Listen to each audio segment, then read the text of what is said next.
Hello students, welcome to Gateway classes. Myself Nidhi Parashar. और जैसा कि आप लोग जानते हैं बेटा, मैं आपकी डा की क्लासेस ले रही हूँ। तो ये हमारा सेकंड लेक्चर है। फर्स्ट लेक्चर में मैंने एल्गोरिथम का थोड़ा सा इंट्रोडक्शन, कैरेक्टरिस्टिक्स ऑफ एल्गोरिथम और जो टाइम कॉम्प्लेक्सिटी और स्पेस कॉम्प्लेक्सिटी को थोड़ा सा इंट्रोड्यूस किया था। ठीक है, तो अगर किसी ने वो लेक्चर नहीं देखा तो आप लोग पहले प्रीवियस लेक्चर को एक बार जाके देख लें, आपकी बेसिक अंडरस्टैंडिंग उसकी क्लियर हो जाएगी। फाइन।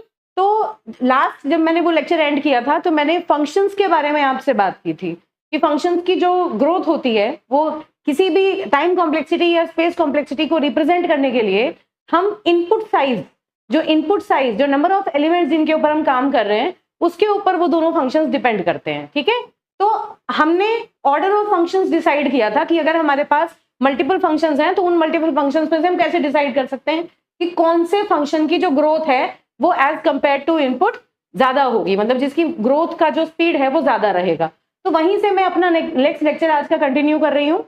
अब जो अगला टॉपिक है वो है कंपैरिजन ऑफ फंक्शंस। मतलब यहाँ पर हम देखेंगे कि मल्टीपल फंक्शन हमें दिए हैं, जैसे एग्जाम में ये क्वेश्चन आ जाते हैं कि दो फंक्शन आपके पास हैं और आपसे पूछा जाता है कि बताइए दोनों फंक्शन में से ऑर्डर ऑफ ग्रोथ किस फंक्शन की ज्यादा है। ठीक है, फिर उसके बाद हम टाइम कॉम्प्लेक्सिटी एनालिसिस करेंगे, कुछ फंक्शंस का, कुछ प्रोग्रामिंग कंस्ट्रक्ट्स का, मतलब छोटे छोटे कोड अगर हमें दिए हैं तो हम उस कोड को देख के एनालाइज कर सकते हैं कि इस पर्टिकुलर कोड की टाइम कॉम्प्लेक्सिटी कितनी होगी। उसके लिए दो मेथड होते हैं, एक होता है एसिम्प्टोटिक नोटेशन जो आप लोगों ने थोड़ा बहुत इंट्रोडक्शन पढ़ रखा है डेटा स्ट्रक्चर में, और दूसरा होता है फ्रीक्वेंसी काउंट मेथड जिसको मैं आज आप लोगों से इंट्रोड्यूस करूंगी। आप लोगों के लिए टोटली नया टॉपिक है, बहुत इंपॉर्टेंट टॉपिक है, इसको ध्यान से पढ़िएगा। ठीक है बेटा, चलिए। तो सबसे पहले कंपैरिजन ऑफ फंक्शंस के दो तीन एग्जांपल हम लोग ले रहे हैं। तो पहला एग्जांपल क्या है, देखिए ध्यान से देखिए। पहला फंक्शन लिखा है n स्क्वायर और दूसरा फंक्शन है n क्यूब। ठीक बात है, तो n स्क्वायर और n क्यूब ये दो फंक्शंस आपको गिवन है और आपसे कहा गया है prove that fn is asymptotically smaller then gn। पहले बहुत ध्यान से क्वेश्चन को पढ़ना है। क्या कहा गया कि आपको ये प्रूव करना है कि fn जो है वो एसिम्प्टोटिकली स्मॉलर है as compare to gn। Asymptotically मतलब अप्रोक्सीमेटली, मतलब n की बहुत हाई वैल्यूज के लिए जो n स्क्वायर होगा उसकी वैल्यू हमेशा कम रहेगी n क्यूब से। देखिए, अगर मैं एल्गोरिथम्स के टर्म में ना बात करूं, अगर मैं जनरल मैथमेटिक्स की बात करूं तो ये बात आप लोग जानते हैं, लेकिन आप इसको प्रूव कैसे करेंगे, है ना। एल्गोरिथम के टर्म में, कंप्यूटर के टर्म में आप इसे प्रूव कैसे करेंगे।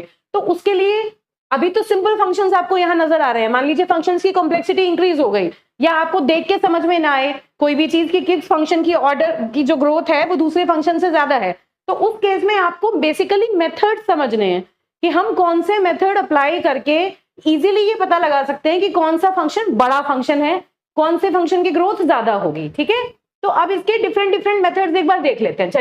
चलिए पहले सिंपलेस्ट मेथड हम डिस्कस करते हैं। सपोज मेरे पास एक तो है n स्क्वायर और एक है n क्यूब। तीन मेथड में आपको बताऊंगी, तीन तरीके से ये काम आप कर सकते हैं। अब जिस प्रॉब्लम में जो मेथड आपको ज्यादा इजी लगे, जो इजीली अप्लाई हो सके, जिसमें कम नंबर ऑफ स्टेप्स लगे, उस मेथड का यूज करके हम ये एसिम्प्टोटिक स्मॉलर और ग्रेटर वाली जो कंडीशन होती है दो फंक्शंस की, उनको पता लगा लेंगे। ठीक है, पहला मेथड, पहला तरीका देखते हैं क्या हो सकता है। देखिए, सिंपलेस्ट मेथड जो कि हमेशा काम करता है वो क्या है कि n जो इनपुट साइज है वो वेरिएबल हमने n कहा, तो हम n की टर्म्स में n की अलग अलग वैल्यूज पर इस चीज को चेक करके देखेंगे। चलिए, हमने सबसे पहले सपोज n की वैल्यू को 1 रख के देखा, तो n स्क्वायर की वैल्यू क्या आई, 1 आई, n क्यूब की वैल्यू क्या आई, 1 आई, इक्वल चल रही है। ठीक है, अब हमने n की वैल्यू को 2 रखा, मॉडिफाई कर दिया n की वैल्यू को +1 करके, एक एक करके हम n की वैल्यू को इंक्रीज कर रहे हैं। तो n स्क्वायर की वैल्यू क्या हुई, 2 स्क्वायर मतलब 4, और n क्यूब क्या हुआ, 8। तो देखिए n स्क्वायर के कंपैरिजन में n क्यूब की वैल्यू ग्रो कर रही है, तो इसका मतलब लार्जर वैल्यूज ऑफ n के लिए this particular function is asymptotically larger than this particular function. और चेक करते हैं, n is equal to 3, n की वैल्यू 3 रखेंगे तो इसकी वैल्यू क्या आ गई, 8, और यहां पर अगर मैं n की वैल्यू 3 रखती हूं तो ये क्या आया, 27। तो देखिए यहां से ये चीज क्लियर है, और आगे फर्दर वैल्यूज रख सकते हैं एंड सो ऑन। तो n की वैल्यूज जैसे जैसे हम बढ़ाते जाएंगे, अब आप ये देखिए कि जिस ऑर्डर में ये वैल्यू इंक्रीज हो रही है उसके कंपैरिजन में इस वैल्यू का इंक्रीज फास्ट है. This value is increasing faster as compare to n square. तो अब हम इस बात को कैसे कह सकते हैं कि n square is basically एसिम्प्टोटिकली less than n cube. यहां से हमें सीधा सीधा समझ में आ गया कि अगर n की हायर वैल्यूज होंगी तो इस फंक्शन की वैल्यू हमेशा इस फंक्शन से स्मॉलर ही रहेगी. पहला मेथड इजीएस्ट है, अगले वाले को चेक करते हैं. Now this is the second method that we have to apply. ठीक है, दूसरा मेथड क्या है कि अगर आपको दो फंक्शंस दिए हैं तो आप क्या कीजिए, दोनों साइड का लॉग ले लीजिए. क्या किया हमने, देखिए लॉग, यहां क्या लिया n स्क्वायर, यहां पर भी मैंने इस साइड का लॉग ले लिया, लॉग n स्क्वायर, दोनों n cube, log n cube, दोनों साइड का लॉग हमने पुटअप कर दिया. अब लॉग को ओपन करिए, क्या आया n log n, ये क्या है, सॉरी 2 log n, और ये क्या है 3 log n. ठीक है, ये क्या आ गया n स्क्वायर, 2 पहले आ जाएगा तो 2 log n, आप इसको देख सकते हैं, दिस इज 2 log n है ना, and this is 3 log n. log n से log n को कैंसिल कर दो, अब दो कांस्टेंट आपके पास रह गए 2 और 3. तो ये आपको पता है यूनिवर्सली ट्रूथ है क्या कि 2 इज ऑलवेज लेस देन 3. तो हमने जो n वाला टर्म था उसे ही हटा दिया. तो उस केस में क्या होगा, again we have asymptotically proved that n square is less than n cube. Again this is right, there is no issue in this, fine. Okay, यहां पर भी हमने प्रूव कर दिया, यहां भी प्रूव कर दिया. पहला मेथड क्या था कि हमने n की डिफरेंट वैल्यूज पर चेक किया, जैसे जैसे हम n की वैल्यूज को बढ़ाते जा रहे हैं जो हमारा फंक्शन है वो एसिम्प्टोटिकली लार्जर होता जा रहा है. ठीक है, अब देखिए थर्ड मेथड. थर्ड मेथड में हम इस चीज को कैसे कर सकते हैं, क्या करें, this is the third way. क्या है, देखिए जो बड़ा वाला फंक्शन है उसको देखिए कि क्या वो छोटे फैक्टर्स में लिखा जा सकता है. क्या ऐसा कुछ है कि हम n क्यूब को n स्क्वायर के टर्म्स में लिख सकते हैं, बिल्कुल लिख सकते हैं. कैसे, इसको तो n स्क्वायर ही रहने दें और इसको क्या लिखें, n multiplied by n square. ठीक बात है. तो मतलब जो भी दोनों में से कोई एक फंक्शन आप चेक करिए कि क्या कोई फंक्शन दूसरे फंक्शन के टर्म्स में लिखा जा सकता है, क्या हम उसको इस तरह से फैक्टराइज कर सकते हैं कि दोनों तरफ की कोई टर्म्स जो हो जो कैंसिल आउट हो जाए. तो अब इसमें से मैंने क्या किया कि n क्यूब को मैंने n multiplied by n square रख लिया. तो अब इस केस में क्या होगा, n स्क्वायर से n स्क्वायर कट गया तो क्या बचा 1, and we know that 1 is always less than n. Why, because 1 is a constant. n की वैल्यू आप शुरू में 1 रखेंगे तो ये 1 1 इक्वल आएंगे, उसके बाद जैसे जैसे आप n की वैल्यू को इंक्रीज करते जाएंगे ये n बढ़ता चला जाएगा, 1 कांस्टेंट है, 1 एज इट इज रहेगा. तो again we have proved that n square is asymptotically less than n cube. तो इस तरह ये कुछ बेसिक मेथड्स हैं. ये जो मैंने आपको बताया ये मैंने इसलिए बताया, ये सिंपल फंक्शन है, ये कोई बहुत बड़ा बहुत मुश्किल क्वेश्चन नहीं है कि n स्क्वायर और n क्यूब है. बाय डिफॉल्ट हम जानते हैं ऑलरेडी कि n क्यूब जो है वो n स्क्वायर से बड़ा फंक्शन है, उसकी ग्रोथ ज्यादा होगी. लार्जर n की वैल्यूज पर, क्या स्मॉलर वैल्यूज पर भी 1 को छोड़ के वो हमेशा ग्रो करेगा. लेकिन ये डिफरेंट मेथड्स हैं जो अलग अलग प्रॉब्लम के अकॉर्डिंगली आप उन मेथड्स को या लॉग के कुछ फंक्शंस को यूज करेंगे और फिर आप उसको प्रूव करेंगे कि एक पर्टिकुलर फंक्शन दूसरे फंक्शन से बड़ा है या छोटा. ठीक है बेटा, चलिए तो और क्वेश्चन लेते हैं इसके ऊपर. अब ये देखते हैं, इसमें एक फंक्शन आपको दिया है n स्क्वायर और दूसरा दिया है n log n. n square और n log n, और क्या कहा है, prove that fn, this is your fn, is asymptotically larger then gn. हमें ये प्रूव करना है कि n स्क्वायर जो है वो n log n से बड़ा है. देखिए अगर आप लोग लास्ट लेक्चर देख के आए हैं तो लास्ट लेक्चर में मैंने ऑर्डर ऑफ ग्रोथ में ऑलरेडी ये बात बताई थी आपको कि n log n की जो कॉम्प्लेक्सिटी लेवल है, जो डिग्री है, वो as compare to n square कम होती है ना. यहाँ हमें वो चीज प्रूव करनी है. कैसे करेंगे प्रूव, बताइए. सबसे पहला काम क्या है, सीधा सीधा जो हमें दिखाई दे रहा है, यहां पर हम n की वैल्यूज पुट करें. एक काम तो ये कर सकते हैं कि n की 1 2 3 वैल्यूज पुट करें. उससे भी इजी क्या नजर आ रहा है कि n को n डॉट n आप लिख लें और यहां आपने लिखा n log n, ये है ही as it is n log n. n से n कैंसिल आउट हो गया. तो ये बात हमें पता है कि n और log n इन दोनों में हम अगर कंपेयर करेंगे n की डिफरेंट वैल्यूज पर, तो बताइए कौन सा फंक्शन ज्यादा बड़ा आएगा?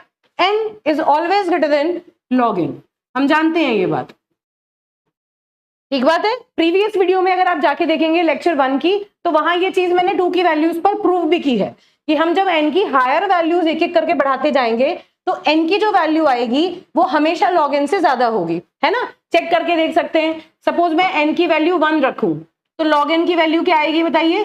0, है ना। log n का मतलब log 1।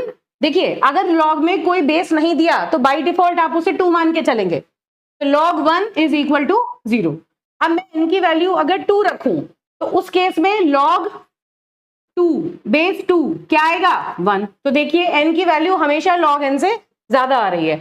अगर मैं n की वैल्यू को 4 रखूं तो log क्या आएगा? log 4 बेस 2, इसको क्या लिख सकते हैं?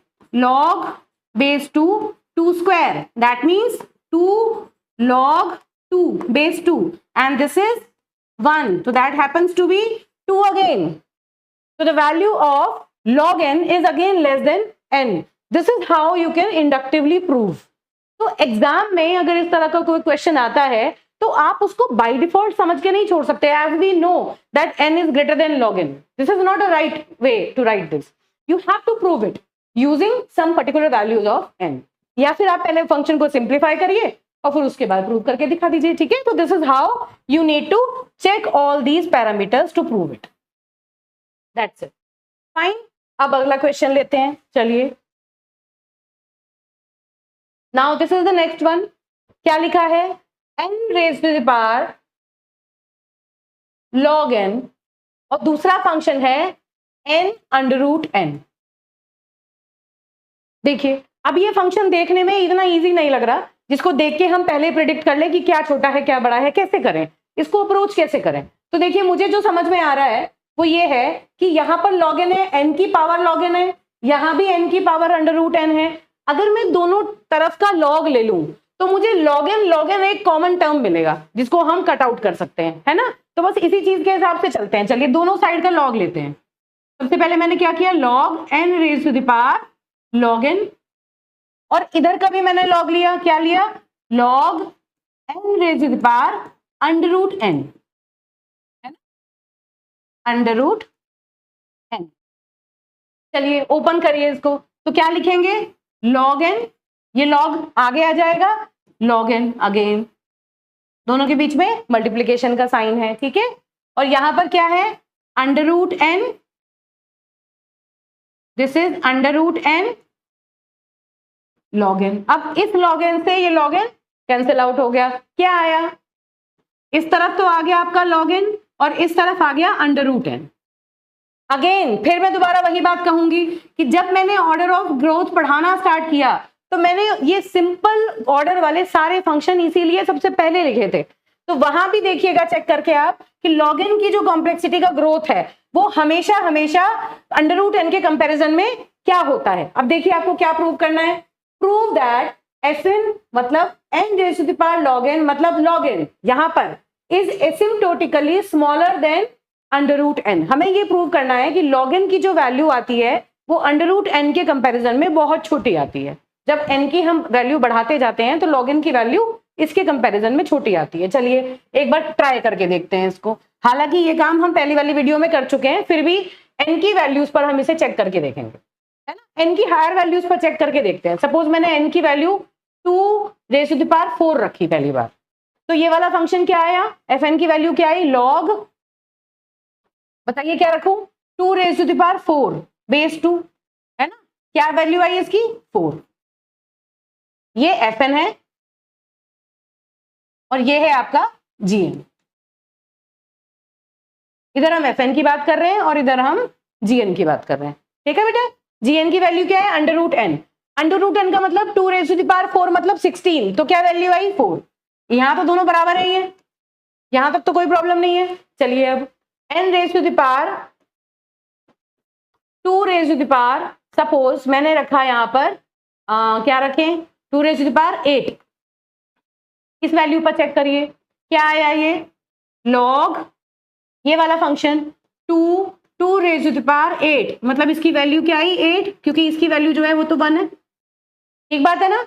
और ये वाला जो फंक्शन आया क्या था, under root n. Under root n का मतलब क्या हुआ कि ये 2 रेज़ टू द पावर 8 की वैल्यू क्या होती है 256।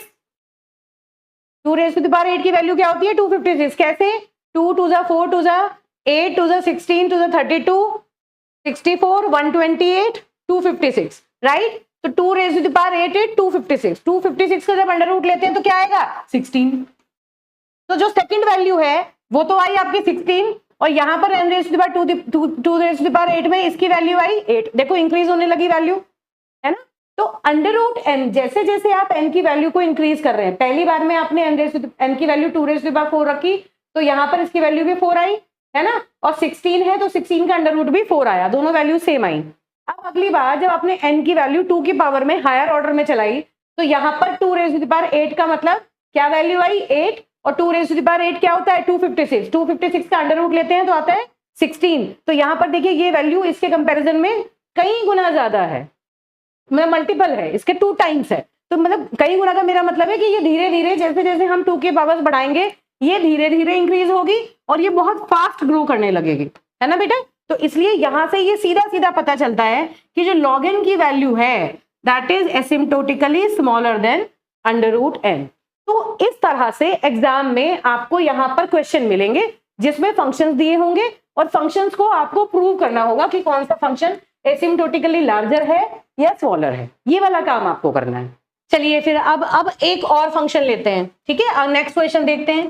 fn की वैल्यू हमें क्या दी है, fn इज 3n raise to the power under root n and gn is 2 raise to the power under root n log n। Fine. तो सबसे पहले ये आइडेंटिफाई करो कि इन दो टर्म्स में कौन सा टर्म ऐसा है जिसको हम सिमिलैरिटी में बना सकते हैं। सिमिलैरिटी में कैसे, देखिए यहां पर देखिए क्या लिखा है, अंडर रूट n यहां पर है और n यहां पर है। तो अगर मैं इस अंडर रूट n को n के साथ ले जाना चाहूं तो हम लोगों को पता है कि अगर हम log की पावर लगाते हैं तो वो पावर पहले आ जाती है ना।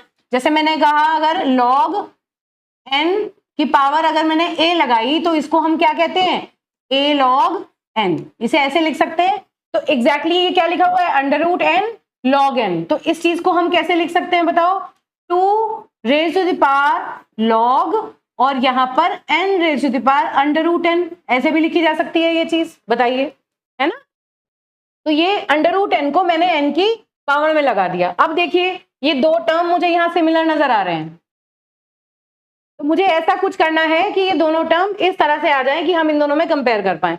अब देखिए यहाँ लॉग की कौन सी प्रॉपर्टी, अब देखो जैसे मैंने आपको बताया कि हमने लॉग लिखा हुआ है तो लॉग का अगर हमने बेस नहीं लिया तो क्या है बेस 2 है। अब लॉग की एक और इंपॉर्टेंट प्रॉपर्टी होती है, यहाँ देखिए सपोज मैंने लिखा लॉग में क्या लिखा हुआ है n raise to the power log base a b। अगर ये कहीं लिखा है n raise to the power log b base a तो this is equivalent to b को हम b और n इन दोनों को हम इंटरचेंज कर सकते हैं, इनकी वैल्यू सेम रहेंगी। कैसे कैसे लिख सकते हैं, b को n की जगह ले आइए फिर पावर log बेस a और n को b की जगह ले जाइए n। तो these two terms are similar in terms of log। ये log की इंपॉर्टेंट प्रॉपर्टी है, आप लोग इसको अपने पास अपनी नोटबुक में नोट भी कर लें, ठीक है। तो यहां पर देखिए क्या है, n की वैल्यू क्या है, देखो यहां पर 2 है ना, और ये जो हमने b माना ये क्या है हमारा पूरा ये b है। तो इसका मतलब log वाला जो ये वैल्यू है इस वैल्यू को हम इस 2 के साथ इंटरचेंज कर सकते हैं। फायदा क्या होगा कि ये 2 अगर यहां आ गया तो ये log 2 बेस 2 जो होगा वो 1 बन जाएगा। तो क्या करेंगे बताइए, देखिए क्या करें, इस 2 को इस पूरे टर्म्स के साथ इंटरचेंज कर देते हैं। तो क्या आया n raise to the power under root n, है ना, और फिर इस पूरे के ऊपर पावर क्या लगा दिया आपने log 2 और ये 2 यहां चला गया तो log 2 base 2 and this log 2 base 2 is 1। तो see the function has been reduced to n raise to the power under root n। अब ये देखिए ये फंक्शन क्या है बताइए 3n raise to the power under root n और यहां आपको क्या मिला n raise to the power under root n। तो 3n raise to the power n raise to the power under root n is always greater, क्योंकि सीधी सीधी बात है कि इससे ये पूरा का पूरा टर्म कैंसिल आउट हो गया। तो क्या आया 3 इज ग्रेटर देन 1, ये तो यूनिवर्सल ट्रूथ है, दोनों कॉन्स्टेंट्स हैं, ठीक बात है। तो this function is larger than this particular function, this is how. अब एग्जाम में बेसिकली क्या आता है, एकेटीयू एग्जाम्स में कहां पर ये क्वेश्चंस आते हैं, जो आपका सेक्शन ए होता है डाके पेपर का, जिसमें 2-2 नंबर के क्वेश्चंस आते हैं, तो जनरली हर पेपर में शुरू में तो अभी 3-4 साल से तो फिर भी बीच में मिक्स होने लगे ये क्वेश्चन, वरना इस तरह का क्वेश्चन हर पेपर में एक आपको मिलता था। और बच्चे क्या करते थे, इस क्वेश्चन को छोड़ के चले जाते थे, जबकि ये बहुत ईजी क्वेश्चन होते हैं। आपको सिर्फ ध्यान से फंक्शंस को देखना है और ये देखना है कि क्या एक फंक्शन को हम दूसरे की टर्म्स में ला सकते हैं, जिससे कि वो या तो कोई टर्म कैंसिल आउट हो जाए, और अगर आपके पास कोई तरीका ना बचे तो आप एन के डिफरेंट वैल्यूज देख के इसको चेक कर सकते हैं बेटा, ठीक है। तो ये कुछ एग्जांपल्स थे जिसमें हमने देखा कि हमें मल्टीपल फंक्शंस दिए हुए हैं, अब उन मल्टीपल फंक्शंस को हम कैसे कंपेयर कर सकते हैं, ठीक। चलिए नेक्स्ट देखते हैं। अब अगला नया टॉपिक मैं स्टार्ट कर रही हूं कि हम अगर हमें कोई एल्गोरिथम दिया है या कोई कोड दिया है, तो हम उस एल्गोरिथम की टाइम कॉम्प्लेक्सिटी कैसे कैलकुलेट करेंगे। कैलकुलेट करना मैं आपको स्पेस कॉम्प्लेक्सिटी भी सिखाऊंगी, लेकिन पहले हम टाइम कॉम्प्लेक्सिटी की बात करेंगे। तो देखिए, रीड आउट करिए इसको पहले। To analyse a programming code और algorithm we must notice that each instruction affects the overall performance of the algorithm. Important चीज है, एल्गोरिथम में आपने जितनी भी इंस्ट्रक्शंस लिखी हैं, देखो सबसे पहली बात तो नंबर ऑफ इंस्ट्रक्शन जितनी आपने लिखी हैं वो भी इंपॉर्टेंट होता है। भाई अगर कोई 4 लाइन का कोड है तो रन करने में कम टाइम लेगा, अगर आप उसी कोड को 40 लाइन में लिखेंगे तो वो कोड रन होने में नेचुरली ज्यादा टाइम लेगा, है ना। क्योंकि हर एक इंस्ट्रक्शन जो एल्गोरिथम की होती है, जब वो एक बार चलती है तो हम ये मान के चलते हैं थियोरेटिकली कि it takes 1 unit of time.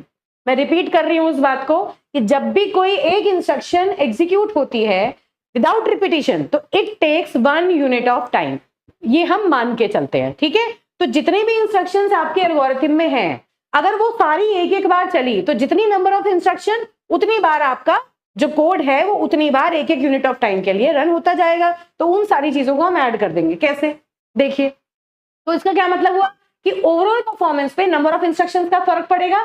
क्यों? क्योंकि हर इंस्ट्रक्शन अगर एक बार रिपीट होगी, एक बार एग्जीक्यूट होगी, तो वो 1 यूनिट ऑफ टाइम लेगी, ठीक।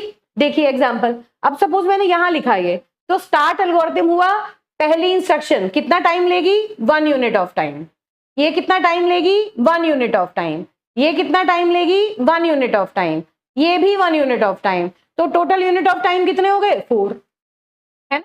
कितना टाइम है, कांस्टेंट टाइम। ये जो 4 है ये क्या है, एक कांस्टेंट। तो इस एल्गोरिथम के जो टाइम कॉम्प्लेक्सिटी है वो किसके ऑर्डर में है, कांस्टेंट के ऑर्डर में। मतलब 4 लिखो, 1 लिखो, 2 लिखो, 1000 लिखो, 1 करोड़ लिखो, 2 लाख लिखो, कुछ भी लिखो आप, अगर वो कांस्टेंट वैल्यू है तो वो हमेशा एक कांस्टेंट टाइम एल्गोरिथम रहेगा। अब इसको आप बिग O ऑफ 4 लिखे या बिग O ऑफ 1 लिखे, it doesn't make any difference, ये इंपॉर्टेंट है। तो ये कांस्टेंट टाइम एल्गोरिथम है ना। जितने भी इंस्ट्रक्शंस हैं इसकी एक एक यूनिट का टाइम ले रही हैं। इस तरह से अब हम इंडिविजुअली, हमें कुछ कोड दिए होंगे और उन कोड्स को हम एनालाइज करेंगे कि ये कोड जब रन होंगे तो ये कितने यूनिट ऑफ टाइम इनके टोटल इंस्ट्रक्शंस में लगेंगे, ठीक। तो इस काम को करने के लिए पहला जो मेथड है वो है फ्रीक्वेंसी काउंट मेथड, जो जिसके बारे में मैंने अभी आपसे कहा कि फ्रीक्वेंसी काउंट मतलब आप हर इंस्ट्रक्शन को चेक कीजिए कि वो कितनी बार रन हो रही है। फ्रीक्वेंसी का मतलब how many time a particular instruction is getting executed. इसके ऊपर हम हर इंस्ट्रक्शन को चेक करेंगे, how many time this particular instruction is getting executed. और एट लास्ट हम क्या करेंगे, जितनी भी इंस्ट्रक्शन जितनी बार भी एग्जीक्यूट हुई, जो टोटल उनकी कॉस्ट है, जो टोटल टाइम है, उन सबको आपस में ऐड कर देंगे। उस मेथड को कहते हैं फ्रीक्वेंसी काउंट मेथड। क्या है देखिए, it counts the number of times each instruction is executed. ये सबसे पहले ये चेक करता है कि एक इंस्ट्रक्शन कितनी बार एग्जीक्यूट हुई। It keeps track of how many times a computer follows each instruction. क्या कि कितनी बार एक पर्टिकुलर, जितनी भी इंस्ट्रक्शन है वो कितनी बार हुई एक स्टेप में। जैसे मैंने आपसे कहा कि जब कोई इंस्ट्रक्शन एक बार रन होती है तो वो एक टाइम यूनिट लेती है, हम ये मान के चलेंगे। अब वो एक टाइम यूनिट कितना भी हो सकता है, हम उसको मान के चलेंगे थ्योरेटिकली कि 1 टाइम यूनिट में हर एक इंस्ट्रक्शन एग्जीक्यूट हो जाती है, स्टार्टिंग फ्रॉम 1। मतलब पहली बार एग्जीक्यूट हुई तो 1 टाइम यूनिट, 2 बार एग्जीक्यूट हुई तो 2 टाइम यूनिट, 3 बार एग्जीक्यूट हुई तो 3 time unit, n times execute हुई तो n टाइम यूनिट्स। ओके, इस तरह से एक एक करके बढ़ती रहेगी। और अब हम क्या करेंगे, ये जो टोटल टाइम है, इस तरह हम ये जो टोटल टाइम हमारा एल्गोरिथम लेगा, जिसे हमने कहा बिग O ऑफ 4, ये क्या है, फंक्शन। fn की टर्म्स में हम इसकी टाइम कॉम्प्लेक्सिटी बता देंगे, that function is called fn where n is the size of the data. कितनी चीजें आपने इसमें की, ठीक बात है। तो अब एक एक करके कुछ छोटे छोटे कोड के एग्जांपल्स लेते हैं, वहां से आपको इसकी अंडरस्टैंडिंग अच्छे से क्लियर होगी। देखिए लूप मैंने लिखा हुआ है, अब ध्यान से देखिए, आपने फर्स्ट ईयर में सी पढ़ा, फिर डेटा स्ट्रक्चर पढ़ा, वहां पर आपने सी प्रोग्रामिंग खूब अच्छे से कर रखी है, और यहां हम बहुत डिटेल में उसके नहीं जा रहे, हम सिंपल लूप्स की बात कर रहे हैं। देखिए क्या लिखा है, एक फॉर लूप लिखा हुआ है, ठीक है बेटा। इस फॉर लूप में अब आप मुझे ये बताइए कि अगर मैं आपसे पूछूं कि इस फॉर लूप में कितनी इंस्ट्रक्शंस हैं इस टाइम, तो देखिए पहली इंस्ट्रक्शन, दूसरी इंस्ट्रक्शन, तीसरी इंस्ट्रक्शन और चौथी इंस्ट्रक्शन, 4 इंस्ट्रक्शंस मुझे नजर आ रही हैं, क्योंकि हमें फ्रीक्वेंसी काउंट मेथड से इनकी फ्रीक्वेंसी काउंट करनी है कि ये कितनी बार एग्जीक्यूट हुई। तो टोटल इंस्ट्रक्शन कितनी दिख रही है, 4 नजर आ रही हैं सीधे सीधे, है ना। अब हमें क्या करना है, अब हमें ये चेक करना है कि ये जो इंस्ट्रक्शन है, हर इंस्ट्रक्शन कितनी कितनी बार चली। जब ये पूरा लूप चलेगा, कंप्लीटली रन होगा और उसके बाद ये टर्मिनेट होगा, तो टर्मिनेट होने तक हर इंस्ट्रक्शन कितनी बार चलेगी, ये हमें देखना है। तो इसे यहां समझने से पहले बहुत सीधी सीधी बात है कि अगर सपोज मैं n की वैल्यू सपोज 3 के लिए टेस्ट करूं, सीधा सीधा, हालांकि आप लोग जानते हैं लेकिन फिर भी मैं इसको यहां क्लैरिटी के लिए बता रही हूं कि मैं डायरेक्टली बताऊं तो हो सकता है आप लोग को कंफ्यूजन हो। कैसे, जब मैं n की वैल्यू 3 रखूंगी तो कितने आइट्रेशन चलेंगे, n की वैल्यू 3 पर 3 तरह से इंस्ट्रक्शन चलेंगी। क्या, i की वैल्यू 0, फिर i की वैल्यू होगी 1, फिर i की वैल्यू होगी 2, और फिर जब i की वैल्यू 3 होगी तो ये लूप टर्मिनेट हो जाएगा। ठीक बात है, क्यों i की वैल्यू 0 से शुरू हुई, 0 पे कंडीशन ट्रू, फिर 1 होगी, 1 पे कंडीशन 2 पे कंडीशन ट्रू, और जैसे ही i की वैल्यू 3 हुई, क्योंकि हमने n की वैल्यू 3 ली है, तो 3 less than 3 that condition is false होगी। तो यहां पर हम इस पर्टिकुलर कंडीशन के फॉल्स होने पर हम लूप के बाहर आ जाएंगे। ठीक बात है। तो जब हमने n की वैल्यू 3 ली तो i की वैल्यू कितनी बार अपडेट हुई, पहले i की वैल्यू 0 थी, फिर उसके बाद 1 हुई, फिर 2 हुई, फिर जैसे ही 3 हुई ये कंडीशन फॉल्स हो गई। अब आपको ये चीज ध्यान रखनी है कि अगर मैं n की बात करूं, 3 की बात करूं, तो मुझे बताइए ये जो i इज इक्वल टू 0 है, इसे हम इनिशियलाइजेशन भी कहते हैं, मतलब हमने i की इनिशियल वैल्यू को 0 पे सेट किया। तो बताइए जरा कितनी बार एग्जीक्यूट हुई, भाई 1 एक बार एग्जीक्यूट हुई सिर्फ इनिशियली, जब जैसे ही हम लूप में आए हमने i की वैल्यू को 0 से इनिशियलाइज कर दिया, सिर्फ एक बार एग्जीक्यूट हुई, है ना। ये वाली जो इंस्ट्रक्शन है कंडीशन चेकिंग वाली, ये कितनी बार एग्जीक्यूट हुई, पहली बार i इक्वल टू 0 के लिए एग्जीक्यूट हुई, जब हमने चेक किया 0, देखिए 0 लेस देन 3 एक बार एग्जीक्यूट हुई, फिर अगली बार हमने चेक किया 1 लेस देन 3 फिर एक बार एग्जीक्यूट हुई, है ना। फिर हमने चेक किया i की वैल्यू 2 के लिए 2 लेस देन 3 फिर एग्जीक्यूट हुई। अब जब चौथी बार में i की वैल्यू 3 हो जाएगी तो उस केस में हम एक बार और इसे चेक करेंगे 3 लेस देन 3। अब यहां पर ये कंडीशन फॉल्स होती है, कंडीशन तो फॉल्स हो गई लेकिन चेक तो की हमने है, ये जो कंडीशन है ये इवैल्यूएट तो हुई, ये इंस्ट्रक्शन चली तो है ना। कितनी बार चली, एक टाइम ज्यादा चली, जितनी बार ये लूप चला उससे एक बार ज्यादा चली। तो इसका मतलब जितनी बार भी चली इसको मैं क्या बोलूं, अगर n+1 की मैं बात करूं, 0 से लेके n-1 तक टोटल n टाइम्स ये लूप चलेगा, है ना। देखो 0 से लेके n-1 तक टोटल कितने हुए, अगर मैं n की वैल्यू 3 लूं तो 0 1 2 कितने टाइम्स हो गया, 1 2 3 0 1 2 3 बार ये लूप चला। तो 3 किसकी वैल्यू है, n की वैल्यू है, तो n की जो वैल्यू है उतनी बार ये प्रिंटफ स्टेटमेंट आपका एग्जीक्यूट हुआ, है ना। लेकिन ये जो कंडीशन है ये n+1 टाइम एग्जीक्यूट हुई, क्यों, क्योंकि हमने जब लूप को टर्मिनेट किया तब भी हमने ये कंडीशन को चेक किया है। तो इसका मतलब ये जो इनिशियलाइजेशन स्टेटमेंट है ये सिर्फ एक बार चला, ये जो कंडीशन चेकिंग है ये n+1 टाइम चली, n टाइम्स ये ट्रू हुई और लास्ट वाली 1 टाइम में ये फॉल्स होके लूप के बाहर ले आई। ठीक, i++ जो है, अब ये i++ बेसिकली लूप के अंदर का ही तो स्टेटमेंट है जिसे हमने फॉर लूप में कंबाइन किया हुआ है ना। तो ये कितनी बार चला, ये n टाइम्स चला। अगर ये n+1 टाइम चली तो ये कितनी बार चला, n टाइम चला। देखिए i की वैल्यू कितनी बार अपडेट हुई, n टाइम्स अपडेट हुई, है ना। अब देखिए चलिए, और ये कितनी बार चला, ये भी n टाइम चला। ठीक बात है। तो अब इसका क्या मतलब हुआ, फिर से देखिए, ये फॉर लूप है, हमें क्या करना है फ्रीक्वेंसी काउंट मेथड में कि जितने भी, सबसे पहले हमें देखना है कितनी इंस्ट्रक्शंस हैं, फिर हर इंस्ट्रक्शन कितनी बार चली, और फिर जितनी बार चली उन सारे के सारे जो कॉस्ट आई हमारी, उन सारी कॉस्ट को हम फाइनली एक फंक्शन की फॉर्म में ऐड कर देंगे। तो क्या हुआ देखिए, ये स्टेटमेंट एक बार एग्जीक्यूट हुआ, ये जो कंडीशन है ये टोटल, अगर ये लूप n टाइम्स चला तो ये कंडीशन n+1 टाइम चेक हुई। अब क्योंकि ये लूप n टाइम चला तो i की वैल्यू भी आपने n टाइम्स इंक्रीज की और i को प्रिंट भी आपने n टाइम्स किया।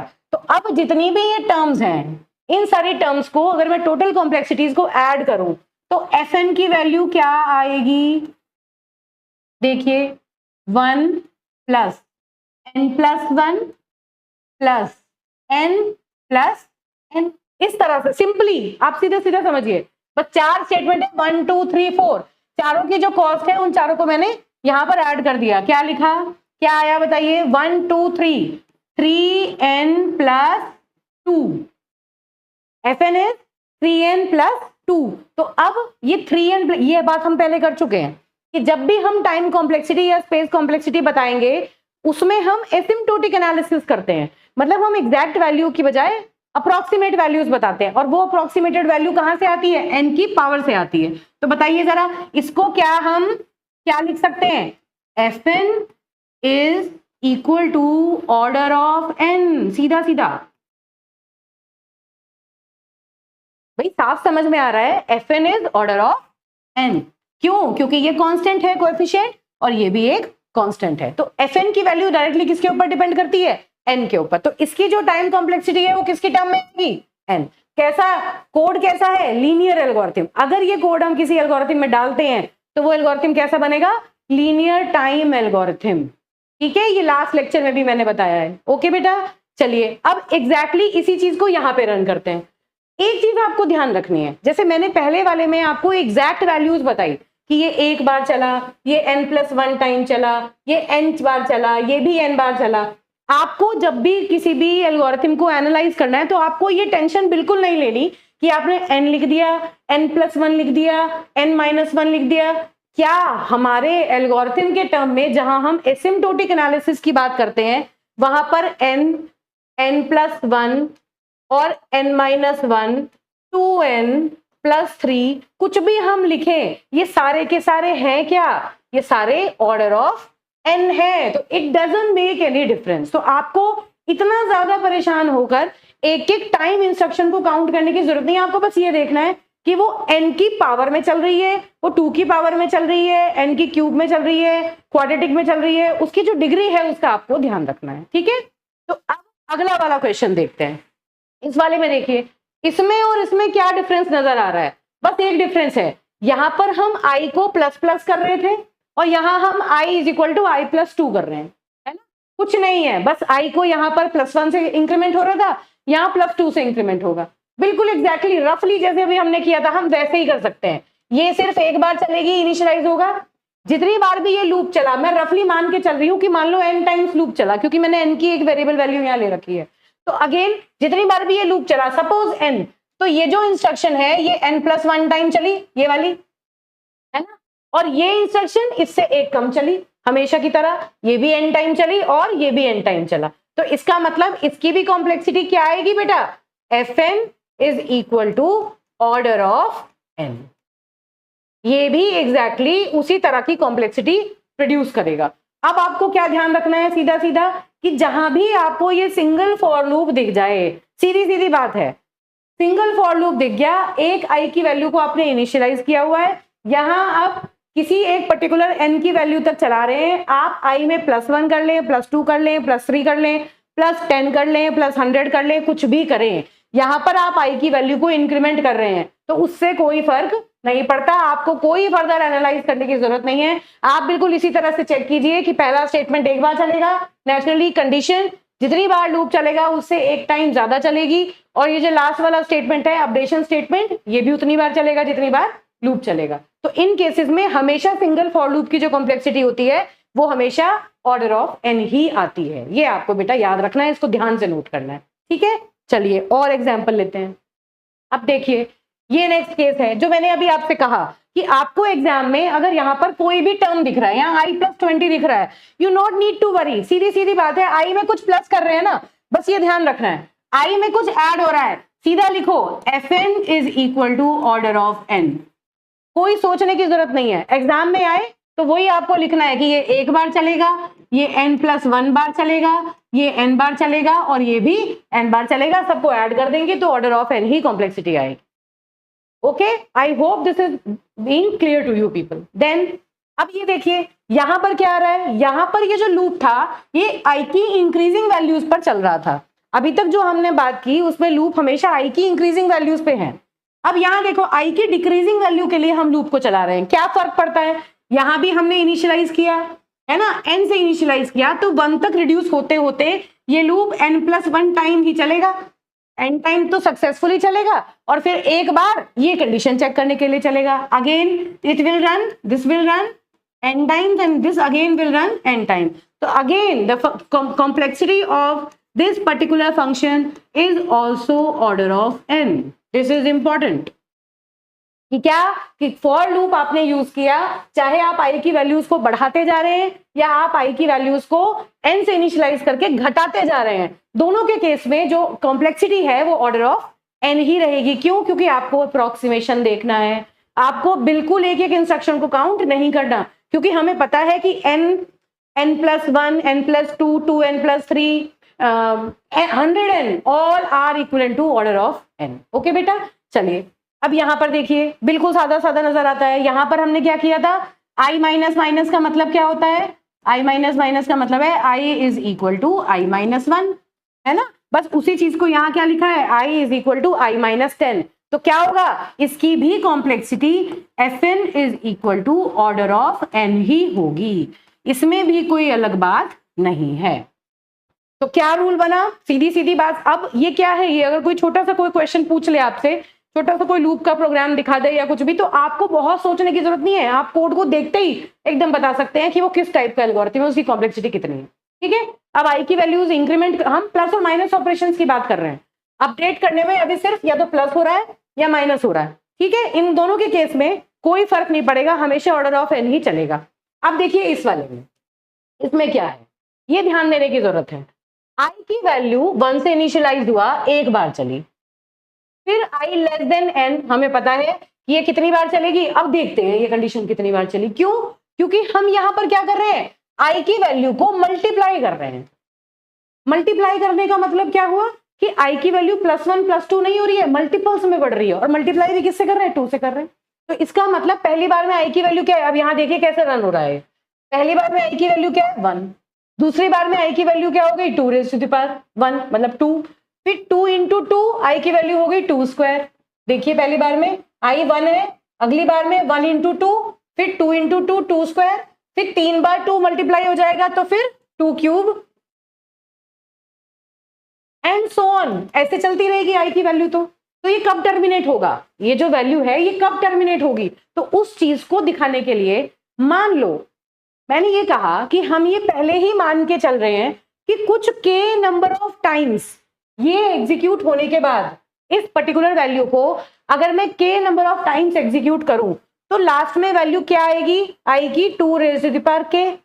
अगर मैं यही process k number of times repeat करूं तो जो i की वैल्यू है वो 2 raise to the power k आ जाएगी, और जब ये लूप टर्मिनेट होगा तो i की वैल्यू n के बराबर जैसे ही होती है लूप टर्मिनेट हो जाएगा, क्योंकि देखो यहाँ पर इक्वल तो लिखा नहीं है ना, तो i लेस देन n तक के लिए तो ये ट्रू है, लेकिन जैसे ही i की वैल्यू n के बराबर हुई उस केस में ये कंडीशन इमीडिएटली फॉल्स हो जाएगी। तो इसका मतलब क्या है, और हमें वही कंडीशन फाइंड आउट करनी है जहां पर ये फॉल्स हो जाए, क्योंकि वहीं पर हमारा एल्गोरिथम स्टॉप करेगा, तब तक चलता रहेगा। तो अब हमें क्या करना है, दोबारा सुनिए, पहले i की वैल्यू 1 थी, फिर हमने i की वैल्यू में एक एक करके मल्टीप्लीकेशन करना किया, फिर 2 इंटू 1, फिर 2 इंटू 2, फिर 2 इंटू 2 में एक और 2 मल्टीप्लाई हुआ 2 क्यूब एंड सो ऑन। और अगर इसी प्रोसेस को मैं k टाइम्स रिपीट करूं तो 2 raise to the power k i की वैल्यू पहुंच जाएगी, है ना। और एल्गोरिथम को रोकने के लिए वो वैल्यू n के बराबर हो जानी चाहिए, तभी हमारा एल्गोरिथम रुकेगा। तो हमने ये इक्वेशन यहां से ले ली कि जब i की वैल्यू बढ़ते बढ़ते 2 raise to the power k तक पहुंच जाएगी तब हमारा जो एल्गोरिथम है वो स्टॉप करेगा। This is the terminating condition, और इस टर्मिनेटिंग कंडीशन को सीधा सीधा निकालो, k की वैल्यू तो हमें पता ही नहीं है k क्या है, तो हम k की वैल्यू को कंप्यूट करते हैं। अगर मैं दोनों साइड का लॉग ले लूं तो क्या आएगा, k log 2 बेस 2। हमें पता है, मैंने पहले मल्टीपल टाइम मैंने ये बात कही है कि अगर हम यहाँ लॉग लिख रहे हैं डा में, तो आप ये मान के चलिए लॉग का जो बेस है वो 2 है, ठीक है। अब देखिए इज इक्वल टू, यहां पर क्या आ गया, k log 2 is equal to log n base 2, log n base 2। अब देखिए ये क्या है, क्या हुआ 1, तो k की वैल्यू क्या आ गई बेटा, log n बेस 2। ये जो 2 है ये बेसिकली इसके बेस में जाएगा, है ना, तो k की वैल्यू क्या आ गई, log n बेस 2। ठीक, तो अब मुझे ये बताओ कि ये लूप ये कंडीशन कितनी बार चेक हो रही है, log n टाइम। तो इसका अप्रोक्सीमेशन कितना बना, log n टाइम। ये जो कंडीशन है ये log n टाइम चल रही है ना। और जब ये log n टाइम चल रही है तो नेचुरली ये कितनी बार चलेगी, एक कम, उससे एक कम। तो इसका मतलब यहां पर क्या हुआ, ये भी log n टाइम और ये भी log n टाइम। तो सीधा सीधा फंक्शन की वैल्यू क्या आई, log n approximately plus log n plus, आप इसकी बात ले लीजिए 1, कुछ भी इसके आगे तो कांस्टेंट आएंगे या log n आएगा, है ना। तो क्या हुआ, order of log n base 2। This is very very important. आपको ये बात यहां से याद रखनी है कि जब भी हम किसी लूप की बात कर रहे हैं, लूप में जो अपडेशन हो रहा है उसमें हम प्लस या माइनस करने के बजाय मल्टीप्लाई कर रहे हैं, तो उस केस में जो टाइम कॉम्प्लेक्सिटी आएगी वो आपकी सिंगल फॉर लूप अगर है तो हमेशा log n आएगी।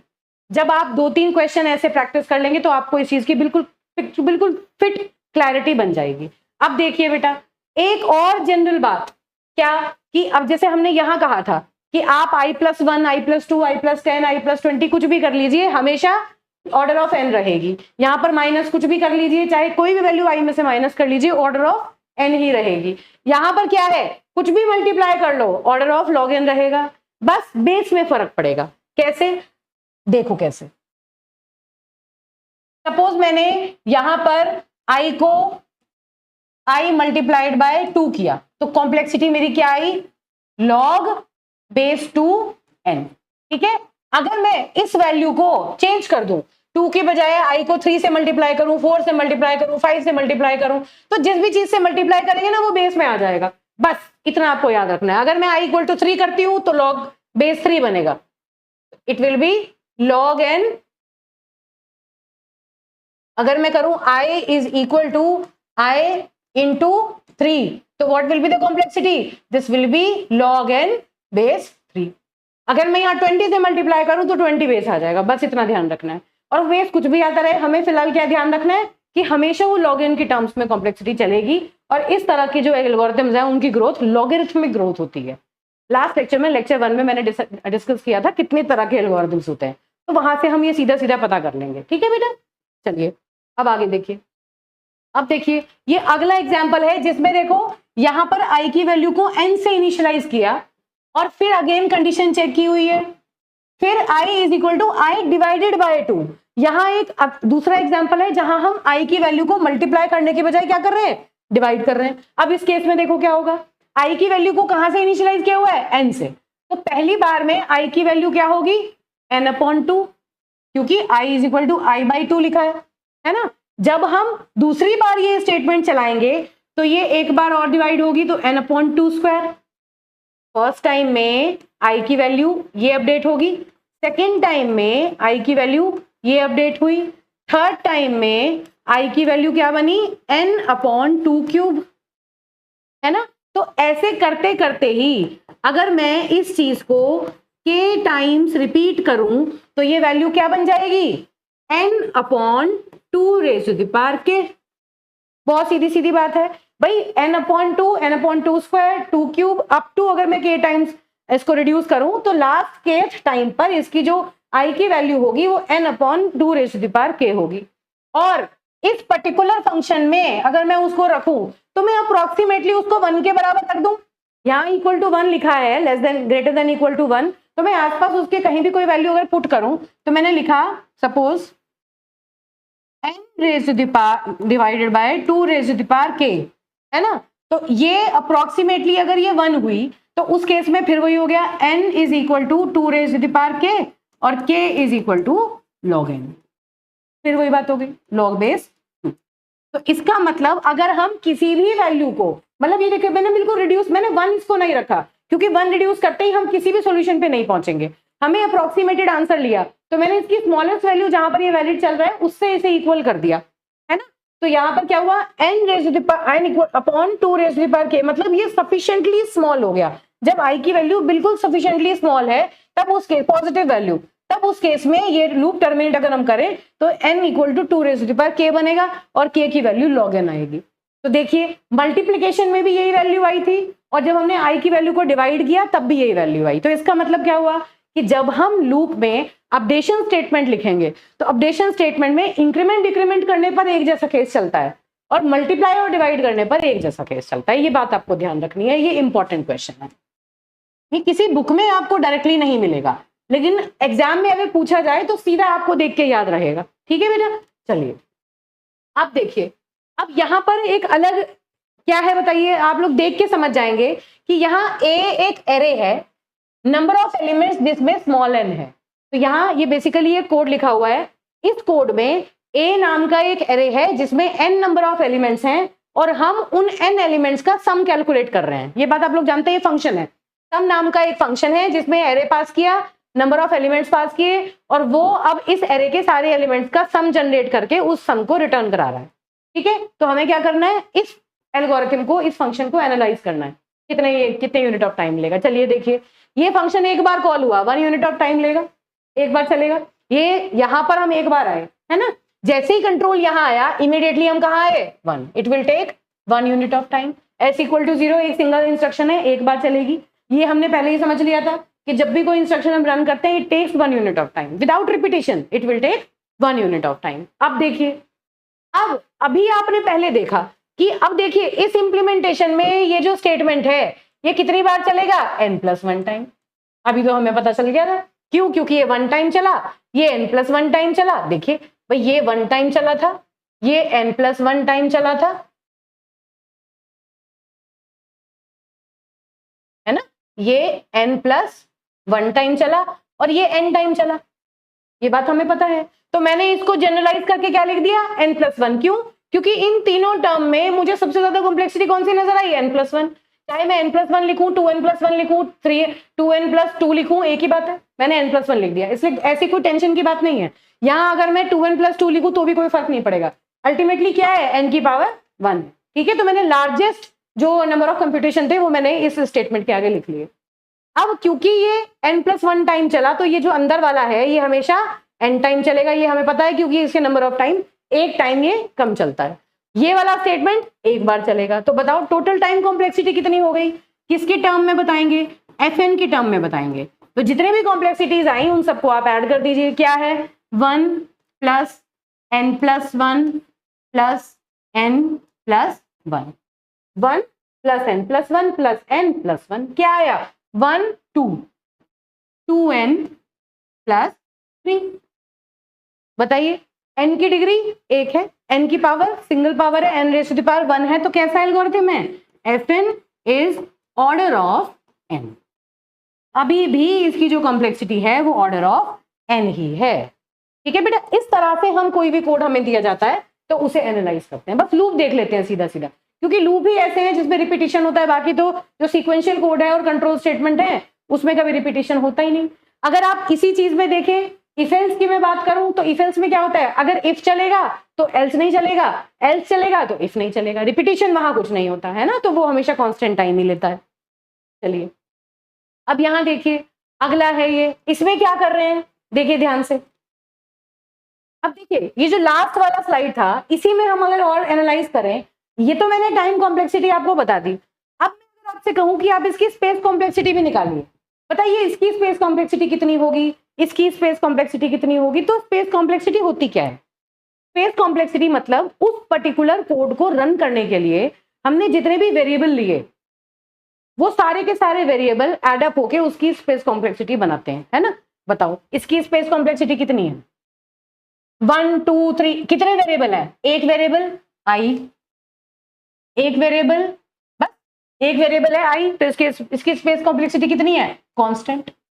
यहां सिर्फ देखो और एक एन, आई और एन, दो वेरिएबल ले रखे हैं, तो स्पेस कॉम्प्लेक्सिटी इसका वन, एक स्पेस इसे चाहिए, एक इसे चाहिए, तो ये हो गया ऑर्डर ऑफ 2, और इसे कहेंगे क्या? क्योंकि कांस्टेंट टाइम एल्गोरिथम है तो इसको जनरली हम ऑर्डर ऑफ 1 ही लिख देते हैं, है ना। अब इधर देखो इसकी स्पेस कॉम्प्लेक्सिटी कितनी है, यहां से कितने वेरिएबल आपने लिए, उनकी साइज क्या है? सबसे पहले आपने क्या लिया? एरे। एरे का साइज कितना है? एन। एक तो है एरे जिसका साइज है एन। किसकी बात कर रही हूं मैं स्पेस कॉम्प्लेक्सिटी की बात कर रही हूं। तो एक तो मैंने एन लिया, ए लिया, जिसकी कॉम्प्लेक्सिटी हो गई एन। दूसरा वेरिएबल है एस जो 1 टाइम यूनिट लेगा, सॉरी जिसका स्पेस 1 होगा। भाई ए का हुआ स्पेस एन, एस कितना लेगा? एक ही वेरिएबल है, एक स्पेस जो उस पर्टिकुलर वेरिएबल के लिए चाहिए। फिर और कितने भी बाइट्स हो सकते हैं, हम बाइट काउंट नहीं कर रहे हैं, ठीक है बेटा, हम बाइट काउंट नहीं कर रहे हैं, हम unit 1 unit of memory count कर रहे हैं। तो अगर ए एक एरे है तो वो कितनी यूनिट ऑफ मेमोरी ले रहा है? N unit of memories, n unit of memory. 1 unit 1 byte 2 byte 3 byte 4 byte कुछ भी हो सकती है, हमें उससे कोई मतलब नहीं है, हम ये देखेंगे कितनी यूनिट ऑफ मेमोरी इसने कंज्यूम की। तो एक एरे था जिसमें एन नंबर ऑफ एलिमेंट्स हैं, तो ये एन यूनिट मेमोरी लेगा। एक एस वेरिएबल है, ये 1 यूनिट ऑफ मेमोरी लेगा, है ना। एक एन एक वेरिएबल है, वो भी 1 यूनिट ऑफ मेमोरी लेगा। एक आई वेरिएबल है, वो भी 1 यूनिट ऑफ मेमोरी लेगा, बस। और इसके अलावा और कोई वेरिएबल नहीं है। तो अब स्पेस कॉम्प्लेक्सिटी फाइंड आउट करने के लिए क्या करना पड़ेगा? इन सारी वैल्यूज को आपस में हम ऐड कर देंगे, सिंपल। तो क्या आया? n + 1 + 1 + 1, तो क्या आया? n + 3। इसकी जो स्पेस कॉम्प्लेक्सिटी है वो कितनी होगी? n + 3, तो क्या होगी? Order of n। Space complexity क्या बनी? ऑर्डर ऑफ m बनी। क्यों? क्योंकि हमें पता है कि भाई एक एरे हमने n लेंथ का लिया, बाकी हमने उसके अलावा 3 वेरिएबल लिए थे जो एडअप होके +3 बना रहे थे। इस तरह से हम एक एक करके इनकी स्पेस कॉम्प्लेक्सिटी कैलकुलेट करते हैं। इसमें देखिए, इसमें स्पेस कॉम्प्लेक्सिटी अलग से कैलकुलेट करके देखेंगे, ठीक है बेटा। चलो पहले टाइम कॉम्प्लेक्सिटी देखते हैं। अब देखो इसमें नेस्टेड फॉर लूप है, अगर आप लोग आइडेंटिफाई कर पा रहे हैं तो ये एक फंक्शन है, यूजर डिफाइंड फंक्शन है, जो कि ए और बी दो मैट्रिसेस हैं। देखो सी में जब हम मैट्रिसेस का एडिशन करते हैं, जब मैट्रिसेस को हैंडल किया जाता है, मतलब 2 डायमेंशनल एरेज को जब हैंडल करते हैं तो नेस्टेड फॉर लूप लगाना पड़ता है, ये बात पता है। तो ये नेस्टेड फॉर लूप किसके लिए है? बाहर वाला फॉर लूप किसके लिए है? रोज के लिए चल रहा है, और अंदर वाला जो फॉर लूप है वो कॉलम्स के लिए चल रहा है, ठीक है ना। तो यहां पर क्या हुआ? एक है ए, दूसरा है बी, तो 2 मैट्रिक्स हो गई। तो सबसे पहले हम स्पेस कॉम्प्लेक्सिटी निकालते हैं। चलो इसकी आप लोगों को बहुत अच्छे से इसे क्लियरली समझ में आएगा। स्पेस कॉम्प्लेक्सिटी बात कर रहे हैं। अगर मैं स्पेस कॉम्प्लेक्सिटी के लिए फंक्शन लिखूं तो बताओ किस किस क्या क्या चीजें, यहां पर ये फंक्शन हम बाद में फिल करेंगे, पहले देखते हैं इसमें क्या है। एक तो इसमें ए है, ए हमने लिया, एक इसमें हमने बी लिया, एक वेरिएबल हमने इसमें एन लिया, और एक वेरिएबल हमने इसमें आई लिया, और एक और भी तो है सी, जो रिजल्टेंट एरे है जिसमें हम फाइनली 2 मैट्रिसेस को ऐड करा के रखेंगे, है ना। तो क्या हुआ? ये 3 तो एरे हो गए, तीनों का साइज कितना है? n², इसका भी साइज है n², और इसका भी साइज है n²। क्यों n²? क्यों? n क्रॉस n एरेज है। देखिए number of rose n, number of रोज यहां, नंबर ऑफ कॉलम्स यहां, n क्रॉस n। कैसा एरे है ये? n cross n। तीनों a b और c, ये तीनों ही जो एरे हैं वो n क्रॉस n एरेज हैं, है ना। n क्रॉस n मतलब n²। तो क्या हुआ? इसमें नंबर ऑफ एलिमेंट n², इसमें भी n², इसमें भी n²। अब ये n है, ये 1 यूनिट ऑफ टाइम लेगा। n एक वेरिएबल है जिसमें कोई वैल्यू स्टोर होगी, है ना। i ये भी 1 यूनिट ऑफ टाइम लेगा। तो बताओ जरा इसकी कॉम्प्लेक्सिटी किसकी पावर में आ गई? ये तो n² आ गई। तो टोटल जोड़ दो जरा, इन्हें क्या आया? n² क्या बना? 3n² + 2, तो क्या हुआ? ये order of n²। This is how we calculate the space complexity of any algorithm. अब मुझे लगता है ये चीज आपको क्लैरिटी से समझ में आ गई होगी कि एक पर्टिकुलर एल्गोरिथम में हमें अगर स्पेस कॉम्प्लेक्सिटी निकालनी है तो हमें ये देखना है कि उसमें हमने कितने कितने एलिमेंट, कितने कितने वेरिएबल्स यूज किए, उन वेरिएबल्स का साइज कितना है, वो कितनी मेमोरी कंज्यूम करेंगे, ठीक है बेटा। टाइम कॉम्प्लेक्सिटी देखिए, चलिए टाइम कॉम्प्लेक्सिटी के लिए क्या है अब ध्यान से समझना है। सीधा सीधा स्टैंडर्ड तरीके से मैंने बताया ये जो स्टेटमेंट है फॉर लूप, अगर मैं एसिम्प्टोटिकली देखूं तो ये कितने टाइम एग्जीक्यूट हो रहा है, n+1 times. This loop is executing n+1 times. और इस लूप की बॉडी ये पूरी है, ये लूप यहां शुरू हुआ और यहां खत्म हुआ। तो अगर ये n+1 टाइम चला, मतलब इसकी ये जो कंडीशन है, ये इसकी मेजर कंडीशन है, अगर ये n+1 टाइम चली तो इसके अंदर की जितनी इंस्ट्रक्शंस हैं वो सारी n टाइम चलेंगी, एक कम चलेंगी, ये हमें पता है, क्योंकि ये तो कंडीशन चेक करके लास्ट में फॉल्स होके बाहर निकालेगा, तो एक एक्स्ट्रा चलता है। तो ये एक कम चली, तो इसका मतलब ये दोनों कितना चली, n टाइम चली, तो ये भी n टाइम चली और ये भी n टाइम चली। ये बात मुझे लगता है समझ में आ गई होगी क्या, कि ये अगर n+1 टाइम चली तो इसके अंदर देखो दो इंस्ट्रक्शंस हैं, इस लूप के लिए ये दो इंस्ट्रक्शन दिख रही हैं, ये अगर n+1 टाइम चला तो ये n टाइम चला और ये भी n टाइम चला। ठीक, अब किस तरह से आपको देखना है, अगर नेस्टेड फॉर लूप कहीं दिया है तो जो सबसे पहला बाहर वाला आउटर मोस्ट फॉर लूप है वहां से आपको शुरू करना है और वहां से कॉम्प्लेक्सिटीज एक एक करके आपको नीचे की तरफ आना है लूप्स में। तो सबसे ऊपर वाले लूप के हिसाब से ये n+1 टाइम चला और उसके अंदर की जितनी भी इंस्ट्रक्शन है वो सारी n टाइम्स चली, है ना। अब इस वाले लूप पे आ जाओ अंदर, इसे छोड़ दो, इसे हमने ऑलरेडी कंसिडर कर लिया। अब इस वाले लूप को देखो, ये कितनी बार चला भाई, ये भी n टाइम चला। ये अभी इससे पहले जब ऊपर वाला चला था तब कितनी बार चला था, n टाइम चला था। अब ये कितनी बार चला, n+1। इसके मल्टीप्लीकेशन में लिख दो सिंपल, आपको कुछ ज्यादा सोचना नहीं है। अपने लिए ये n+1 टाइम चला और जब ये n+1 टाइम चला तो इसकी बॉडी ये है, इसके अंदर एक ही स्टेटमेंट है, ये कितनी बार चला, ये n टाइम चला। तो हमने कैसे लिखा, दोबारा से देखो मैंने कैसे लिखा, जब भी हमें कोई नेस्टिंग दी जाती है लूप्स में तो हम आउटर वाले लूप से देखना शुरू करते हैं। यहां वाले लूप से मैंने देखना स्टार्ट किया, ये n+1 टाइम चला तो इसके अंदर की जितनी भी इंस्ट्रक्शंस हैं वो सारी n टाइम्स चली, है ना। फिर हम इससे अंदर की तरफ आते हैं।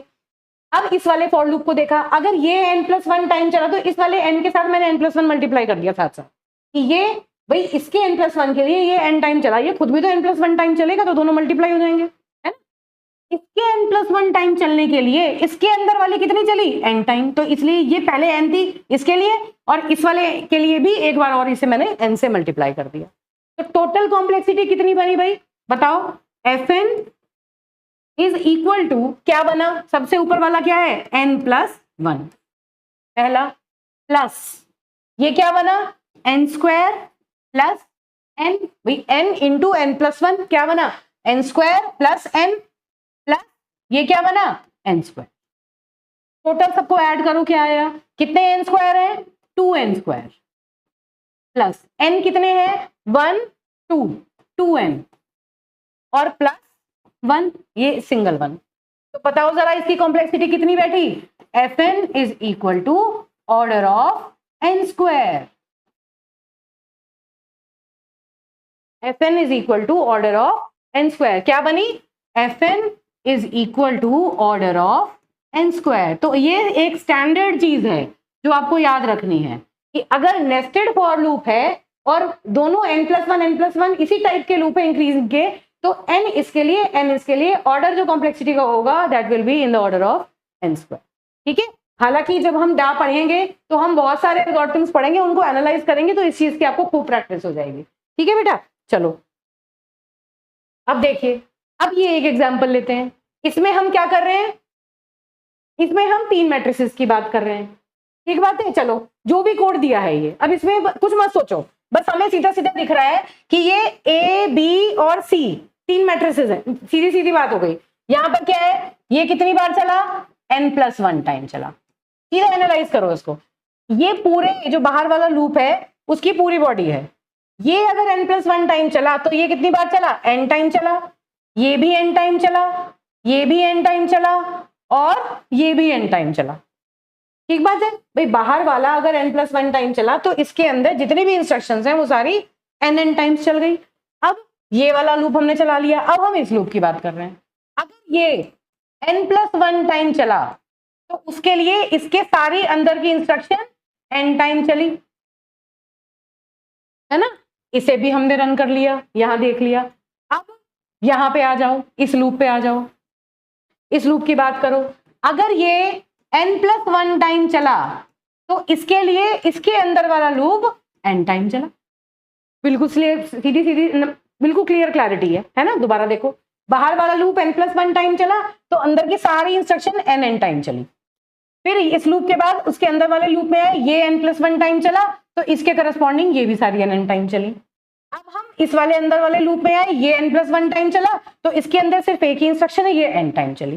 तो अब इन सबको क्या करना है, आपको आपस में ऐड कर देना है। तो क्या आएगी कॉम्प्लेक्सिटी बताओ, Fn इज इक्वल टू क्या आया, दिस इज n+1 प्लस ये क्या है n इंटू n+1 क्या है n² प्लस n प्लस ये क्या है n² प्लस ये क्या है देखो n³ प्लस n²। आपको ऑब्जर्व क्या करना है, n की डिग्रीज ऑब्जर्व करनी है। तो देखो हाईएस्ट डिग्री मिल गई n³ है ना, और ये सबसे नीचे वाला क्या है n³। तो अब आप इन सबको ऐड कर दीजिए, कुछ भी टर्म जनरेट करिए। अल्टीमेटली जो आपकी कॉम्प्लेक्सिटी आएगी वो किस टर्म में आएगी, जो हाईएस्ट ऑर्डर है उसके ऑर्डर में आएगी। तो बताओ n³ कितने टर्म मिले, 2n³ प्लस n² कितने टर्म है 1 2 3 3n² प्लस n के कितने टर्म है 1 2 2n प्लस और 1। तो बताओ हाईएस्ट ऑर्डर क्या है n³। तो इस पर्टिकुलर एल्गोरिथम की कॉम्प्लेक्सिटी कितनी बनी, ऑर्डर ऑफ n³। तो नेस्टेड फॉर लूप में अगर 3 लेवल की नेस्टिंग है तो देखो ये क्या बन गई n³। हम आगे डा पढ़ेंगे ना तो उसमें बहुत सारे एल्गोरिथम्स होंगे जो हम डायरेक्टली एनालाइज कर पाएंगे। अगर ये चीज हमें क्लियरली समझ में आ गई तो हम सीधे सीधे इसको एनालाइज कर सकते हैं। ठीक है बेटा, चलिए अब मुझे ये बताइए इसकी स्पेस कॉम्प्लेक्सिटी किस ऑर्डर में होगी। अलग अलग ना निकालने के बजाय मैं सीधा सीधा देखूं तो देखो ए और बी 2 एरे और तीसरा रिजल्टेंट एरे क्या है सी, है ना। तो एरे की कॉम्प्लेक्सिटी, एरे का साइज कितना है, ए का, बी का और सी का, इन तीनों का साइज n² ही है भाई। भले ही आप इन्हें मल्टीप्लाई, फॉर लूप आपने 3 बार चलाया लेकिन स्पेस कॉम्प्लेक्सिटी में एरे का साइज तो n² ही रहेगा ना, और प्लस बाकी सारे वेरिएबल्स वो सारे के सारे कांस्टेंट टाइम ही लेंगे। तो इसका मतलब इसकी जो स्पेस कॉम्प्लेक्सिटी आएगी वो ऑर्डर ऑफ n² ही होगी। ये इंपॉर्टेंट है, जब हम स्पेस कॉम्प्लेक्सिटी निकालेंगे तो वो ऑर्डर ऑफ n² ही होगी। जबकि जो टाइम कॉम्प्लेक्सिटी है, this is the time complexity, this is time complexity and time complexity will be order of n³। ठीक है बेटा, तो इतना यहां तक आपको पढ़ना है। इसके बाद 2-3 स्लाइड्स बची हैं, वो मैं आपको नेक्स्ट लेक्चर में कंटिन्यू करूंगी। ठीक है, तो यहां तक इतना आपको यहां तक बेटा पढ़ के चलना है। ये देख लेते हैं इसमें क्या है, एक बार ये चेक करते हैं। चलिए देखिए, अब इसी तरह इसको एनालाइज करना है। सपोज इसकी टाइम कॉम्प्लेक्सिटी कितनी आएगी, तो इसमें देखो क्या कर रहे हैं हम, ये जो एक वेरिएबल है, ये जो इंस्ट्रक्शन है ये एक बार रन होगी। अब यहां पर क्या कर रहे हैं हम, आई को इंक्रीमेंट तो कर रहे हैं। ध्यान से क्या देखना है, आई की वैल्यू को हम डायरेक्टली एन से कंपेयर नहीं कर रहे हैं, आई को आई से मल्टीप्लाई कर रहे हैं। देखिए, है ना। तो ये टर्मिनेट कब होगा, जब i multiplied by i equal to n हो जाएगा, तब ये टर्मिनेट होगा। मतलब i² is equal to N, मतलब आई की किस वैल्यू पर, √n। I is equal to √n, ये इस पर्टिकुलर वैल्यू पर टर्मिनेट होगा। तो जो इसकी कॉम्प्लेक्सिटी होगी वो ऑर्डर ऑफ √n होगी। ये ध्यान रखना है, the complexity will be in the order of √n। ये एग्जांपल मैंने इसलिए यहां पर लिया है क्योंकि आप जब भी देखें, जैसे मैंने आपसे कहा था कि बस आई की इंक्रीजिंग वैल्यू देखें, तो खाली आई की इंक्रीजिंग वैल्यू नहीं देखनी, आपको साथ साथ ये भी देखना है कि खाली वो एन से ही कंपेयर हो रहा है कि आई के ऊपर कोई ऑपरेशन करके हम उसे एन से कंपेयर कर रहे हैं। ठीक है बेटा, इस तरह से इसकी टाइम कॉम्प्लेक्सिटी बनेगी। ऐसे ही यहां पर देखिए, ये तो n+1 टाइम है, सीधा सीधा नजर आ रहा है हमें, n+1 टाइम चल रहा है। क्यों, क्योंकि ये देखो सिंपल 0 से इनिशियलाइज है, लेस देन n के लिए कंडीशन चेक की, i++ होता रहेगा, n+1 टाइम चल गया। लेकिन जो अंदर वाला है, ये बताओ ये कोड कितनी बार चलता है, log n टाइम। क्यों, क्योंकि j की जो हमने चेक की हुई है वो क्या की हुई है। अब देखो log n टाइम तो बाद में चलेगा, देखो सीधे सीधे लिखो पहले, जब ये वाला लूप n+1 टाइम चला तो उसके लिए ये n बार चला और ये भी n बार चला, जैसे अभी हमने देखा था, ये नेस्टेड फॉर लूप है ना, ये लूप हमने कंसिडर कर लिया। अब हम इस वाले लूप पर आए, ये कितनी बार चला, log n टाइम, ये log n टाइम चला, तो ये भी log n माइनस 1 टाइम चला होगा, तो इसको भी हम जनरली क्या लिख सकते हैं, log n ही लिख सकते हैं भाई, log n लिखो, log n माइनस 1 लिखो, कुछ भी लिखो, ये log n और log n माइनस 1 में क्या फर्क पड़ जाएगा, है ना, क्योंकि हम एसिम्प्टोटिक नोटेशन की बात कर रहे हैं। इन्हें सबको ऐड कर दो, तो क्या आया, इसकी टोटल कॉम्प्लेक्सिटी कितनी हो गई बताइए, f of n is equal to n plus 1, ये तो बाहर वाला loop, plus n log n plus n log n, इसको अप्रोक्सीमेटली अगर मैं log n ही मानूं तो ये क्या है, n log n, तो किस ऑर्डर में हो गई ये, n log n plus n plus 1, तो this function will grow in the order of n log n, this is the complexity of this particular time complexity of this particular code. इस तरह से आपको देखना है, ये चीज आप पहले देख चुके हैं, हमने यहाँ डायरेक्टली अप्लाई की है कि ये अगर n प्लस 1 टाइम चला तो ये n बार चला, ये भी n बार चला। इस लूप को चेक करने के बाद हम नेक्स्ट वाले लूप में आए, अंदर वाले में, अंदर वाले को देखा j 1 है, n तक चलाएंगे, लेकिन j को मल्टीप्लाई कर रहे हैं, तो ये लूप कितनी बार चला, log n टाइम चला, है ना, तो log n को n में मल्टीप्लाई करेंगे और जितनी बार ये चलेगा उससे एक कम ये चलेगा, तो चलेगा तो log n की टर्म में, तो यहाँ भी n log n का टर्म मिल रहा है, यहाँ भी n log n का टर्म मिल रहा है, सारे टर्म्स को आपस में ऐड किया तो हाईएस्ट कौन सा है, n log n, भाई n log n is larger than n, है ना, so the time complexity of this particular function will be of the order of n log n। तो बेटा ये बहुत इंपॉर्टेंट टॉपिक था, बहुत इंपॉर्टेंट लेक्चर है जो आज कवर हुआ है। अभी फिलहाल ये सारा टॉपिक खत्म, ये फ्रीक्वेंसी काउंट मेथड है जो आपने सीखा अभी।